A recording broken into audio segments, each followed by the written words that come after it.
Hello, and welcome to today's devotional. Hope you're having a good day. We're in verse 9, Proverbs chapter 9, verse 9 today, as we work our way through this last of the preliminary chapters of Proverbs before we get into the proverbial statements. And it's discussing the nature of a wise person and how they choose wisdom rather than choosing foolishness. And so we get to verse 9, and there's a little set of verses here in the middle of this chapter that are all sort of building this point. And so as we get here to verse 9, we come to this statement. It says, "Give instruction to a wise man, and he will be still wiser. Teach a righteous man, and he will increase his learning." And there's an idea here. Now it was mentioned in, I think, chapter 7, maybe chapter 8.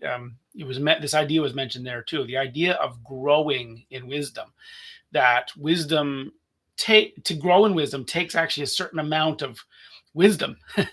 Now, verse 10, which we'll do next time, it talks about that the first step in wisdom. But the idea is once you have some wisdom, if you're a wise person, then you will grow in wisdom because that wisdom itself creates this understanding of the value of growing in wisdom. And so it's one of those kind of things where if you have a little, you'll go more. It kind of gives a little bit of light into what Jesus said. When he said in one of his famous things is that the last shall be first will last. He who has more will be given, and he who doesn't have, even what he thinks he has, will be taken. There's the same idea there that, like, if you've got some wisdom, you're going to grow in it. And if you don't have it, then even the thing you think is wise turns out you don't even have that.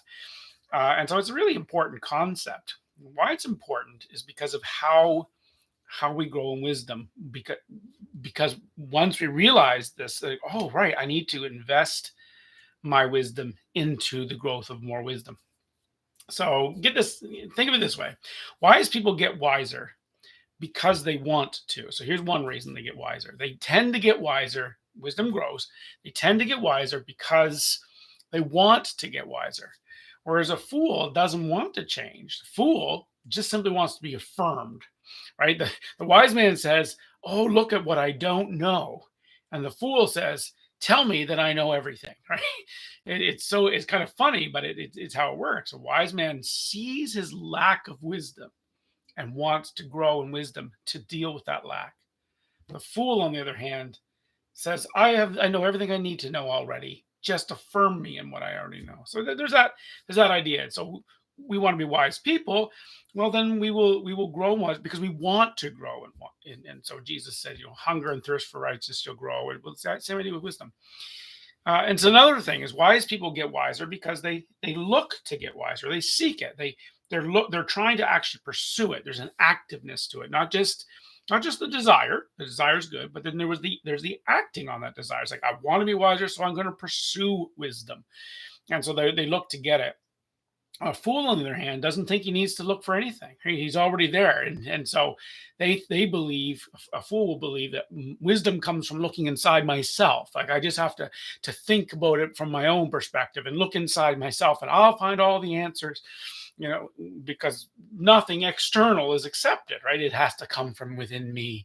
And that's the fool. So they don't want instruction. They don't want to grow in learning. There's nothing like that happens. And they're not going to seek instruction. They're not going to seek to grow in learning.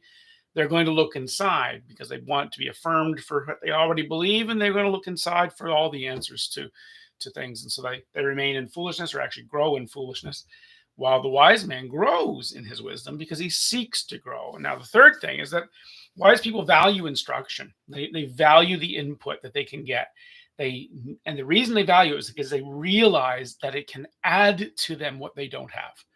They can look and go, you know what, I lack understanding of this, whatever.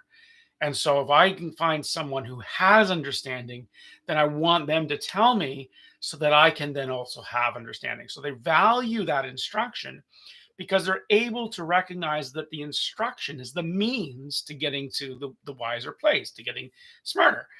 And on the other hand, the fool, he hates instruction. He's threatened by instruction because all he wants is validation. So he just wants to prove himself rather than make himself approved, right? To grow in approval. And so he will reject instruction. He will run from instruction.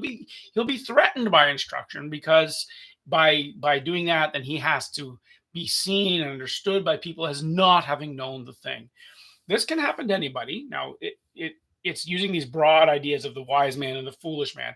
We all can be wise by times, and we can all be foolish by times. So it's not that the one, a wise man never makes the foolish mistake.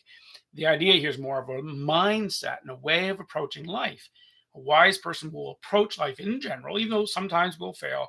In general, we'll search instead for these things. We'll value instruction. We'll have times when we don't. And the fool in general doesn't. We'll just think it's all about me, and I can just, even though sometimes you may make the wise thing. It's more about the general way we live our lives, which course we walk on. And it's important to recognize that. It happens a lot with young people. Foolishness often occurs more in young people, but it can happen at any age where a person just will not accept any suggestions. Now, I want to highlight an aspect of Proverbs. I've highlighted this before. It's throughout the book of Proverbs, this connection that's made in this verse between wisdom and righteousness. Give instruction to a wise man, and he will be still wiser. Teach a righteous man, and he will increase in learning. Remember how I've said often these couplets throughout the book of Proverbs, these couplets, it's two ideas put together that are actually either contrasts of each other or actually the same idea from a different angle, so that you can get to the deeper meaning. And here what's happening is they're making that connection. They're saying wisdom and righteousness go hand in hand. They're both really kind of the same thing. And so everything we just said about wisdom, you can say about righteousness. A righteous person will grow in their righteousness. There's a seed that starts it, and that seed is talked about in verse 10. We'll talk about that next time. And it grows. And so the person recognizes that there's a growth in righteousness that happens of a sort. There's a growth that happens. And so a righteous person, because of their righteousness, will grow in righteousness, whereas an unrighteous person will not. They will grow in unrighteousness. Righteous people get more righteous because they want to. They hunger and thirst for righteousness. And so they grow in righteousness. Whereas the fool doesn't want to grow in righteousness because he simply wants to be affirmed that he is righteous for who he is, right? The righteous person will get wiser get more righteous because they seek the righteousness. And the fool, on the other hand, won't seek more righteousness because they think the righteousness can be found within themselves. The righteous person will value the instruction in righteousness because they know that instruction can change them for the better. The unrighteous person will see instruction in righteousness as a threat. They'll say, "Oh, you're moralizing and you're just putting your ideas," because they seek only to be validated in their own moral code. It's the same. Wisdom and righteousness, they go hand in hand. A person who is wise will grow in righteousness, and a person who is righteous will grow in wisdom. They go together. And a person who is a fool will become more unrighteous, and an unrighteous person will become more of a fool. They go together. That's the teaching of Proverbs. It's pretty inescapable. It's throughout the whole book. Anyway, enough for today. Word to the wise. I hope that it's sufficient and that you will grow in your wisdom today. God bless. See you next time.